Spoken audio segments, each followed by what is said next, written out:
Hello friends, Pihu comics world में आप सभी का स्वागत है। कॉमिक्स की दुनिया से जुड़ने और बचपन की सुनहरी यादों में खो जाने के लिए चैनल को सब्सक्राइब करें। धन्यवाद दोस्तों। हेलो फ्रेंड्स, आज हम मनोज कॉमिक्स में पढ़ते हैं हवलदार बहादुर और डाकुओं का गिरोह, जिसके लेखक हैं बेदी जी। हवलदार बहादुर की ड्यूटी मुख्य बाजार में लगाई गई थी। यह इंस्पेक्टर खड़क सिंह मुझसे जलता है, तभी मेरी ड्यूटी यहाँ लगाई है जहाँ कोई अपराध नहीं होता।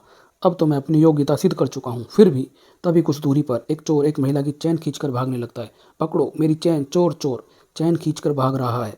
हवालात में बंद करके सड़ा दूंगा साले को। ओए ठहर जा, मैं दौड़ का चैंपियन हूँ हवलदार, तुम मुझे पकड़ नहीं सकते। अबे मैं भी रेस का चैंपियन हूँ, अभी बताता हूँ। चोर एक सुनसान और सीधी सड़क पर निकल आया। तुझे तो हरा के ही रहूँगा बेटा। लेकिन चोर को पकड़ने की बजाय वह उससे आगे निकलते चले गए। देखो मेरी दौड़, ऐसा लगता है जैसे उनके ब्रेक फेल हो चुके हैं। आई, यह हवलदार तो दौड़ता ही चला जा रहा है, शायद बावला हो गया है। तभी इंस्पेक्टर खड़क सिंह की जीप उधर से गुजरी। हवलदार बहादुर, कहाँ भागे जा रहे हो तुम? हवलदार बहादुर ने बड़ी मुश्किल से अपने ब्रेक लगाए। ओए इंस्पेक्टर खड़क सिंह, नमस्कार सर। कहाँ दौड़े जा रहे हो तुम?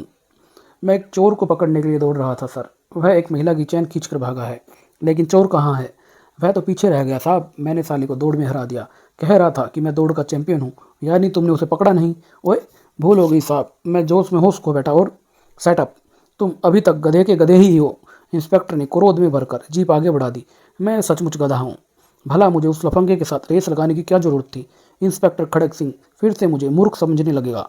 जब तक मैं एक आध अपराधी को पकड़कर उसके हवाले नहीं करूंगा, तब तक मेरी इज्जत वापस नहीं मिलेगी। थोड़ी देर बाद गली से गुजरते हुए आए, यह बंदा क्या कर रहा है यहाँ? ओए सी, चुप हो जाओ। क्या बात है? यहाँ कान लगाकर सुनो। हवलदार बहादुर ने तुरंत अपना कान दीवार से लगा दिया। शायद किसी अपराधी का सुराग मिलने वाला है, लेकिन काफ़ी देर कान लगाने के बाद भी कुछ सुनाई नहीं दिया। अबे ओए, मुझे तो कुछ भी सुनाई नहीं दे रहा है। हा हा हा, मैं 2 घंटे से कुछ सुनने की कोशिश कर रहा हूँ। जब मुझे ही कुछ सुनाई नहीं दिया तो तुम्हें 5 मिनट में कैसे सुनाई दे जाएगा? ओए हवलदार बहादुर गुस्से में आता है। पुलिस से मजाक करता है साले। और हवलदार बहादुर उसे एक डंडा लगा देते। अरे अरे, पागल को क्यों पीटते हो हवलदार साहब? पागल? हाँ, यह बेचारा पागल है। यह इसी के घर की दीवार है। यहाँ यह सुबह से शाम तक कान लगाए खड़ा रहता है। हा हा हा, जा साले, पागल समझकर छोड़ दिया, वरना हवालात में डालकर तुझे सड़ा देता। थोड़ी देर बाद सड़क पर हवलदार की एक किसी बंदे से टक्कर होती है। माफ़ करना हवलदार साहब। वह व्यक्ति लपक कर टॉयलेट में घुस गया। पुलिस को टक्कर मार दिया। बाहर निकल तो तुझे पकड़ लूँगा साले। कुछ देर बाद वह व्यक्ति बाहर निकला तो हवलदार बहादुर चौंक पड़े। आए, जब यह अंदर गया तो चेहरा सपा चटता। सूसू करते ही इसकी मूछें निकल आई। वह व्यक्ति सड़क के पार जा चुका था। यह व्यक्ति जरूर कोई अपराधी है। टॉयलेट में जाकर इसने अपना होलिया बदल लिया। मुझे इसका पीछा करना चाहिए। और हवलदार बहादुर ने उसका पीछा आरंभ कर दिया। इसको अपराध करते हुए रंगे हाथों पकड़ूंगा, फिर साले को हवालात में बंद करके सड़ाऊंगा। उस व्यक्ति ने मुड़कर देखा। ओए हवलदार, तो मुझ पर शक कर रहा है? तुरंत ही उसने एक टैक्सी को रुकने का संकेत दिया। टैक्सी भाग रहा है साला। उसके टैक्सी में बैठने से पहले ही हवलदार बहादुर निकट पहुंच गए। ए रुक, क्या बात है हवलदार साहब? नकली मूछें लगाकर कहाँ जा रहे हो? शोर ना करो हवलदार, मेरी बात सुनो 1 मिनट। बात तो तेरी मैं थाने जाकर सुनूंगा, लेकिन यहाँ तो तेरी मूछें उखाड़ता हूँ मैं अभी। और यह ले। इतनी कहकर हवलदार बहादुर ने उसकी मूछें उखाड़ दी। ओए नकली मूछें! इकट्ठा हुई भीड़ उसकी तरफ हैरानी से देखने लगती है। ओए, यह कोई अपराधी है? हाँ, यह बहुत बड़ा अपराधी है। साला हवलदार बहादुर की आंखों में धूल झोंक कर भाग रहा था। मेरी बात तो सुनो हवलदार बहादुर। चुप! हवालात में डालकर सड़ा दूंगा साले, चल थाने। अब तो थाने चलना ही पड़ेगा, वरना हवलदार के साथ साथ पब्लिक भी मार मार कर हुलिया बिगाड़ देगी मेरा। ठीक है, चलो थाने। हवलदार बहादुर उसे हाँकते हुए थाने की ओर चल दिए। थाने में किसे पकड़ लाए हवलदार साहब? यह अपराधी है। बड़ी मुश्किल से हाथ आया है साला। अभी पता चल जाएगा कि मैं कौन हूँ बच्चू। फिर वह इंस्पेक्टर खड़क सिंह के कमरे में पहुंचे। चल अंदर। कौन है यह? चोर है साहब। साला नकली मूछ लगाकर डाका डालने जा रहा था, मगर मैंने इसे घर दबोचा। गुड, इसे हवालात में बंद कर दो। मुझे हवालात में बंद करने से पहले जरा यह देख लो inspector. CID inspector Vasuchandra? CID? हवलदार बहादुर हैरान रह जाता है। हाँ, मैं इंस्पेक्टर वासुचंद्रा हूँ, जिसे यह मूर्ख हवलदार डाकू समझकर पकड़ लाया है। सॉरी सर, माफ़ कर दीजिए सर। सेटअप! मैंने तुमसे कई बार कहा कि मेरी बात सुन लो, लेकिन तुमने खुद को ना जाने क्या समझ रखा है। हवलदार बहादुर को इस तरह की मूर्खताएं करने की आदत है inspector Vasu. By the way, यह आपको कहाँ से पकड़ कर लाया है? मैं एक संदिग्ध व्यक्ति का पीछा कर रहा था। उसने मुझे पहचान लिया था, इसलिए मैंने एक पब्लिक टॉयलेट में घुसकर अपना हुलिया बदला। और जब टॉयलेट से बाहर निकला तो आपके इस हवलदार बहादुर ने मुझे पकड़ लिया। I am sorry sir, please आप बैठिए। नहीं, पहले मैं इस हवलदार के विरुद्ध लिखित शिकायत दर्ज करना चाहता हूँ। इसे माफ़ कर दीजिए मिस्टर वासु, यह थोड़ा मूर्ख जरूर है लेकिन आदमी काम का है। इंस्पेक्टर साहब ठीक कहते हैं। सेटअप, जाकर मिस्टर वासु के लिए चाय लेकर आओ। Okay sir. कुछ देर बाद, आप किसी अपराधी का पीछा कर रहे थे? जी हाँ, वास्तव में हमारे विभाग को सूचना मिली है कि पड़ोसी राज्य से डाकुओं का एक गिरोह हमारे शहर में आ चुका है और जल्द ही शहर में लूट और डकैती की वारदात शुरू करने वाला है। इसी सिलसिले में मैं एक संदिग्ध व्यक्ति का पीछा कर रहा था। डाकुओं का गिरोह हमारे शहर में हवालात में बंद करके सड़ा दूंगा सालों को। तुम चुप रहो। तभी खड़क सिंह उस पर गुस्सा करते हुए बोलते हैं, डाकुओं के इस गिरोह के विषय में तो मुझे भी सूचना मिल चुकी है। मैंने भी अपने कुछ जासूस डाकुओं की तलाश में लगा दिए हैं। यह बहुत खतरनाक गिरोह है। हमारा पूरा डिपार्टमेंट इसी की तलाश में लगा है। उसी समय शहर के एक भाग में डाकुओं का गिरोह सक्रिय था। डाकुओं ने हवा में गोलियां चला दी। पूरे मार्केट में आतंक फैल गया था। भगदड़ मच गई। फिर उन्होंने दुकानों का कैश लूटना शुरू किया। इधर लाओ सारा रुपया। एक दुकानदार ने विरोध करना चाहा मगर गोली मार दूंगा साले, और डाकू ने उसे एक जबरदस्त प्रहार दिया। डाकुओं ने एक जौहरी की दुकान भी लूटी। केवल 10 मिनट में डाकुओं ने लाखों रुपए लूट लिए और फिर गोलियां चलाते हुए अपनी गाड़ियों में बैठकर वे वहां से रफू चक्कर हो गए। कुछ देर बाद इंस्पेक्टर खड़क सिंह के सामने रखे फ़ोन की घंटी बजी। क्या शंकर मार्केट में ढाका पड़ा है? 10 डाकू थे। तो वह गिरोह सक्रिय हो उठा है। जी हाँ, मैं शंकर मार्केट जा रहा हूँ। मैं भी क्या आपके साथ चल रहा हूँ? और मैं भी। तुम्हारी वहाँ कोई ज़रूरत नहीं है। इस मामले में तुम टांग अड़ाने की कोशिश भी मत करना। पिछली बार तुमने ना जाने कैसे 3 डाकू पकड़ लिए थे, लेकिन इसका यह मतलब नहीं कि तुम 30 मार खा हो गए हो। इंस्पेक्टर खड़क सिंह सचमुच मुझसे जलते हैं, लेकिन यह मुझे डाकुओं को पकड़ने से नहीं रोक सकते हैं। मैं अपने ढंग से डाकुओं की खोज करूंगा। शंकर मार्केट में इंस्पेक्टर खड़क सिंह को डाकुओं का कोई सुराग नहीं मिला। वह सब चेहरे पर नकाब चढ़ाए हुए थे। इंस्पेक्टर साहब, हम किसी का चेहरा नहीं देख पाए। वह बहुत खतरनाक डाकू थे। विभिन्न लोगों का बयान लेने के बाद इंस्पेक्टर ने उन्हें सांत्वना दी। आप लोग निश्चिंत रहे, डाकुओं को जल्दी पकड़ लिया जाएगा। पुलिस विभाग में बेहतरीन जासूस उन डाकुओं की खोज कर रहे हैं। उधर ड्यूटी के बाद हवलदार बहादुर ने घर जाकर अपना हुलिया बदला और निकल पड़े डाकुओं की तलाश में। कोई सोच भी नहीं सकता कि गोला और बेर बेचने वाला पुलिस का हवलदार हो सकता है। आओ भाई, गोला खाओ, सेहत बनाओ, जो खाएगा बेर हो जाएगा शेर। अबे ओए उस्ताद, क्या बेच रहा है रे तू? बेर ले ले हैं? नहीं लेने। भला बेर भी कोई खाने की चीज़ है? खा कर देख बेटा, मेरे बेर खाते ही शेर बन जाएगा। मुझे नहीं बनना शेर। तेरी सूरत गिदड़ जैसी है, इसलिए अपने बेर खुद ही खा ले और शेर बन जा। साले, मुझे डाकू ना पकड़ने होते तो अभी बता देता तुझे मैं। एक चौराहे के निकट हवलदार बहादुर ने अपनी रेहड़ी रोक दी। गोला खाओ, सेहत बनाओ। अभी बनाता हूँ सेहत। एक हवलदार उसके पास आता है। क्यों बे, तुझे पता नहीं यहाँ रेहड़ी लगाना मना है? यह तो सिपाही शंकरलाल है। इसने मुझे पहचाना नहीं। इसका मतलब मैंने बड़ा धांसू मेकअप किया है। अबे, यह कबूतर की तरह मेरी तरफ क्या ताक रहा है? रेहड़ी आगे बढ़ा यहाँ से, वरना डंडे मार मार कर तेरे गोड़े तोड़ दूंगा। जा रहा हूँ साहब। अगर इस संतरी के बच्चे को पता चल जाए कि मैं हवलदार हूँ तो साले की हवा बंद हो जाएगी, लेकिन इस वक्त मैं इसे बता नहीं सकता हूँ। काफ़ी देर बाद इधर उधर घूमने के बाद हवलदार बहादुर ने एक गली के सामने रेहड़ी रोक दी। अभी तक कोई भी संदिग्ध आदमी नजर नहीं आया। काफ़ी थक गया हूँ, कुछ देर यहाँ रुकता हूँ। जो खाएगा बेर हो जाएगा शेर। 1 रुपये के बेर दे दो। अभी लो बेटा। आए, अभी अभी एक आदमी टैक्सी में आया था। उसके हाथ पर भी प्लास्टर चढ़ा था और इसके हाथ पर भी। वह युवक भी गली में चला गया।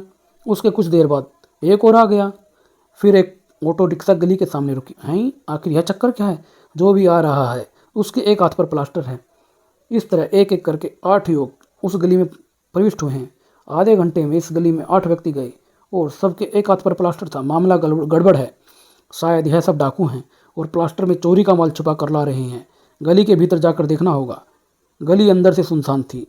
यहाँ सिर्फ 4 मकान हैं, लेकिन वह लोग किस मकान में गए होंगे। तभी एक और आ रहा है। क्या बेच रहे हो तुम? गोला और बेर। शर्म नहीं आती तुम्हें? खाने की चीज़ें ढक कर नहीं रखते, बच्चों को बीमारी हो जाएगी। नहीं सर जी। चुप रहो और भागो यहाँ से। यह गंदी चीज़ें देकर दोबारा यहाँ मत आना, नहीं तो ठीक नहीं होगा। जाता हूँ साहब। युवक आगे बढ़कर एक घर में प्रविष्ट हो गया। ओह, तो यह है इनका अड्डा। अब कोई संदेह नहीं रहा, यह सब साले डाकू हैं। साला मुझे डांट रहा था। अभी बताता हूँ। इंस्पेक्टर खड़क सिंह को सूचना देनी चाहिए कि मैंने डाकुओं के गिरोह का पता लगा लिया है। हवलदार बहादुर रेहड़ी लिए हुए गली से बाहर निकले। थोड़ी देर बाद, हेलो सर, मैं हवलदार बहादुर बोल रहा हूँ। क्या बात है? सर, मैंने डाकुओं के इस गिरोह का पता लगा लिया। मैं उनका अड्डा भी देख आया हूँ और आप तुरंत फोर्स लेकर आ जाए। अभी छापा मारकर सब सालों को पकड़ लेंगे और हवालात में बंद करके सड़ा देंगे सभी को। तुम्हें कोई गलतफहमी तो नहीं हुई है हवलदार? क्या बात करते हो लंगूर? मेरा मतलब हजूर, कोई गलतफहमी नहीं हुई है। मैंने डाकुओं को खुद देखा है। बस आप तुरंत पिंटो रोड के नाके पर बने पब्लिक फ़ोन बूथ पर पहुंचिए। मैं आपको वहीं मिलूंगा, कहकर उसने फ़ोन बंद कर दिया। इंस्पेक्टर खड़क सिंह को आज मेरी बुद्धि और बहादुरी का कायल होना पड़ेगा, लेकिन इससे पहले मैं उसकी अकल की परीक्षा लूँगा। देखूंगा वह मुझे इस हुलिये में पहचान पाता है या नहीं। कुछ ही देर बाद पुलिस की गाड़ियां वहां सायरन बजाते हुए आती हैं। बूथ में तो कोई नहीं है। हवलदार बहादुर कहाँ चले गए? अंधा कहीं का। ए रेडी वाले, तुमने यहाँ किसी हवलदार को देखा है? बेर खाएंगे जनाब। साले, तुझे पुलिस हवलदार और बेर में कोई फ़र्क नहीं नज़र नहीं आता है? मैं हवलदार को पूछ रहा हूँ और तू मुझे बेर खिला रहा है। इतना कहते ही खड़क सिंह ने उसे एक थप्पड़ जो जड़ दिया। हवलदार बहादुर ने चिढ़ाने वाले स्वर में कहा, ही आप तो बेकार ही गुस्सा कर रहे हैं साहब। गोला खाइए और शांत हो जाइए। अभी बताता हूँ तुझे मैं और खिलाता हूँ तुझे गोला। इतना कहकर खड़क सिंह ने उससे एक जोरदार लात जड़ दी। हवलदार बहादुर घबरा कर चिल्लाया, अरे मत मारो साहब, मैं ही हवलदार बहादुर हूँ। हवलदार बहादुर तुम? हाँ साहब, हमने यह हुलिया बदलकर डाकुओं का पता लगाया है, लेकिन आपने तो मार मार कर मेरा हुलिया ही बिगाड़ दिया। तुमने पहले क्यों नहीं बताया? मूर्ख आदमी। खैर, डाकू कहाँ हैं? हवलदार बहादुर इंस्पेक्टर के साथ जीप में सवार हो गए। बस तुम हमें उनके अड्डे तक पहुंचा दो, छापा हम खुद मार लेंगे। हमें बहुत होशियारी से छापा मारना होगा सर। यही है उन डाकुओं का अड्डा।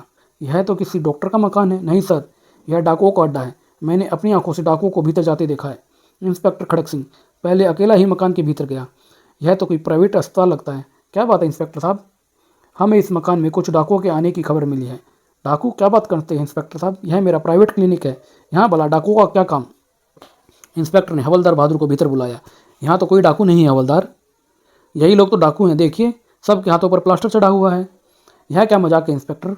यह सब मेरे मरीज हैं और अपनी टूटी हुई हड्डियों का इलाज कराने यहाँ आए हैं। मरीज हैं? हाँ, लेकिन मैंने तो इन सबको डाकू समझा था, क्योंकि इन सब के एक एक हाथ पर प्लास्टर था। और यह लोग?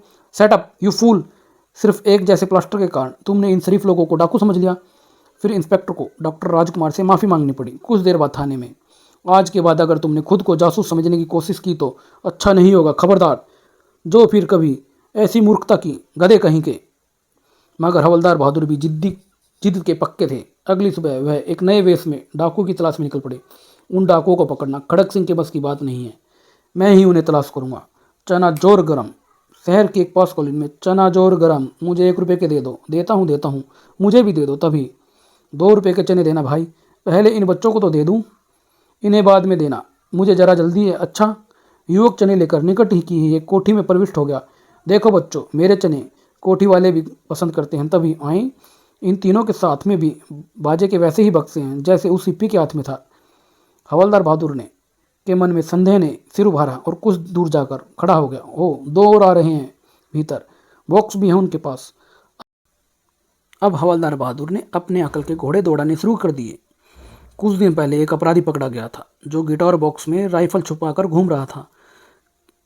कहीं इन युवकों के गिटार बॉक्स में भी तो हथियार नहीं है? उसने खुद ही अपनी बात का उत्तर दिया, इन बॉक्सों में हथियार ही हैं। यह युवक डाकू हो सकते हैं, बल्कि हैं। उनके अड्डे पर छापा मारना चाहिए। हवलदार बहादुर एक बार फिर उस कोठी के सामने से गुजरे। इस कोठी का नंबर है B55। अब इंस्पेक्टर खड़क सिंह को फ़ोन करना चाहिए, लेकिन अगर मैंने अपना नाम बताया तो इंस्पेक्टर साहब मेरी बात का विश्वास नहीं करेंगे। कुछ और ही चक्कर चलाना पड़ेगा। फिर उसके मस्तिष्क में एक तरकीब आई। हेलो पुलिस स्टेशन, देखिए, मैं शिवनगर की B55 कोठी से बोल रहा हूँ। हमारे यहाँ कुछ डाकू घुस आए हैं। डाकू? हाँ डाकू, जल्दी फोर्स लेकर आइए यहाँ पर। फिर उसने फ़ोन बंद कर दिया। दूसरी ओर से बोलने वाला कुछ पूछता ही रह गया, लेकिन हवलदार बहादुर ने ज़्यादा बात करना उचित नहीं समझा। अब चलकर उस कोठी की निगरानी करता हूँ। जब पुलिस उस कोठी में पहुँचेगी, डाकुओं में भगदड़ मच जाएगी। 5 मिनट में इंस्पेक्टर खड़क सिंह वहाँ पहुँच जाएगा। 5 मिनट बाद पुलिस की गाड़ियाँ वहाँ आती हैं। पुलिस जीपें B55 के सामने रुकी। चारों ओर से कोठी को घेर लो। तभी पीछे से उनके ऊपर फायरिंग शुरू हो जाती है। अरे बाप रे, यहाँ तो गोलियों की बौछार होने लगी है। आए, डाकू तो सामने वाली कोठी में है। फिर इस कोठी से गोलियां क्यों चल रही हैं? पुलिस दल फायरिंग का जवाब दे रहा था। दोनों तरफ से मुठभेड़ चालू हो जाती है। काफ़ी देर तक दोनों ओर से गोलियां चलती रही। कोठी के भीतर पहुंचने की कोशिश करो। Okay sir. एक सिपाही जीप की ओर से निकलकर आगे बढ़ता है, तभी उसके पैर पर एक गोली लगती है। यह दृश्य देखकर हवलदार बहादुर की घिघी बंध गई। अगर मुझे गोली लग गई तो क्या होगा? बचा ले राम, 125 का प्रसाद चढ़ाऊंगा। अचानक कोठी की ओर से फायरिंग बंद हो गई। शायद उनके पास गोलियां समाप्त हो गई हैं। फिर उसने जीप में लगे लाउड स्पीकर पर बदमाशों को चेतावनी दी। पुलिस ने तुम लोगों को चारों ओर से घेर लिया है और हम यह भी जानते हैं कि तुम्हारी गोलियां खत्म हो चुकी हैं। अगर जिंदा रहना चाहते हो तो हथियार फेंक कर बाहर आ जाओ। लेकिन काफ़ी देर तक कोठी से बाहर कोई नहीं आया। बाहर आ जाओ वरना हम हथगोले मारकर पूरी कोठी को नष्ट कर देंगे। तुम सब मारे जाओगे। इस बार भी चेतावनी का कोई प्रभाव नहीं हुआ। एक हथगोला कोठी के लॉन में फेंको। Yes sir. सिपाही ने आदेश का पालन किया और तभी एक जोरदार धमाका होता है। तभी बम मत फेंको साहब, हम बाहर आने के लिए तैयार हैं। और वह सब हाथ उठाकर बाहर आ गए। वास्तव में यह डाकुओं का वही गिरोह था। सबके हाथों में हथकड़ियाँ डाल दी गई। हवलदार बहादुर सोच रहे थे, अजीब बात है, मैं तो उन गिटार वाले युवकों को डाकू समझ रहा था जो कोठी नंबर B55 के भीतर गए थे। मुझे क्या पता था असली डाकू उसके सामने वाली कोठी में छुपे हुए हैं। क्यों सर, आखिर पकड़वा दिया ना मैंने डाकुओं को। कौन है बे तू? हम हवलदार बहादुर है साहब। हमने ही तो आपको फ़ोन करके डाकुओं के बारे में सूचना दी थी। इतना कहकर हवलदार बहादुर ने अपना मेकअप उतार दिया। इंस्पेक्टर खड़क सिंह हैरान रह जाता है। हवलदार बहादुर, तुम हैरान रहो साहब, यह हमारा ही कारनामा है। इस युवक से पूछ लीजिए कि हम कितनी देर से यहाँ चने बेचने वाले के मेकअप में घूम रहे थे। दरअसल हम डाकुओं का पीछा करते हुए यहाँ तक पहुँचे हैं। यह ठीक कह रहे हैं इंस्पेक्टर साहब, मैंने भी इनसे चने खरीदे थे। मुझे क्या पता था यह पुलिस के जासूस है। यह तो मेरे मेकअप का कमाल है भाई। तुम क्या खुद इंस्पेक्टर साहब भी हमें मेकअप में नहीं पहचान सकते? तुमने कमाल कर दिया हवलदार बहादुर। मुझे तो यकीन ही नहीं आ रहा है कि तुम इतना बड़ा कारनामा अंजाम दे सकते हो। हम तो इससे भी बड़ा कारनामा करके दिखा सकते हैं साहब, बस मौका मिलना चाहिए। लेकिन तुमने फ़ोन पर अपना नाम क्यों नहीं बताया था? और हाँ, फ़ोन पर तो कहा गया था कि डाकू B55 नंबर की कोठी में घुसे हैं, लेकिन डाकू तो उसके सामने वाली कोठी B70 में थे। घबराहट में मैंने कोठी का नंबर गलत देख लिया था साहब, और अपना नाम इसलिए नहीं बताया क्योंकि कल वाली घटना के बाद आपने मेरा विश्वास करना छोड़ दिया था। खैर, अब तो आप मुझे गधा नहीं कहेंगे, नहीं कहूँगा। और हाँ, इंस्पेक्टर खड़क सिंह हंसने लगते हैं। पूछताछ करने पर स्थानीय निवासियों ने बताया कि B70 कोठी 4 दिन पहले ही इन लोगों ने किराए पर ली थी। पाठकों, भला मैं इंस्पेक्टर को क्यों बताऊं कि यह डाकू मेरी चालाकी के कारण नहीं बल्कि अपनी मूर्खता के कारण पकड़े गए हैं। पुलिस को देखकर उन्होंने खुद ही गोलियां चलाकर अपना पता बता दिया। नाम हुआ केवल हवलदार बहादुर का। शायद इसलिए कहते हैं कि खुदा मेहरबान तो गधा पहलवान। अच्छा, फिर मिलेंगे दोस्तों, धन्यवाद। और यहाँ की यहीं समाप्त होता है।